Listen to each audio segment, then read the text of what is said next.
Hello everyone, তোমরা সবাই কেমন আছো? আশা করি সবাই ভীষণ ভালো আছো।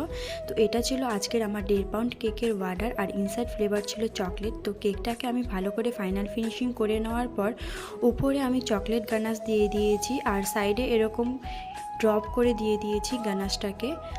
যে চকলেট ক্রিমটা আমি বানিয়েছি সেটা 1M নজেল দিয়ে এরকম কেকের উপরে ফ্লাওয়ার করে নিয়েছি, সাইডেও দুটার মতো ফ্লাওয়ার করে নেব। ফ্লাওয়ারের উপরে কিছু চকো চিপসও বসিয়ে দেব। এরপর আমি চকলেটটাকে ভালো করে মেল্ট করে নেওয়ার পর চকলেট মোল্ডে এরকম কয়েকটা চকলেট বানিয়ে নিব কেকের উপরে বসানোর জন্য। তো চকলেটটাকে সেট করে নেওয়ার পর এবারে আমি চকলেটটাকে কেকের উপরে সেট করে নিচ্ছি। তোমরা যদি এই কেকের ফুল ভিডিও দেখতে চাও তাহলে কমেন্টে জানিও, এর ফুল ভিডিও আমি পোস্ট করে দেব।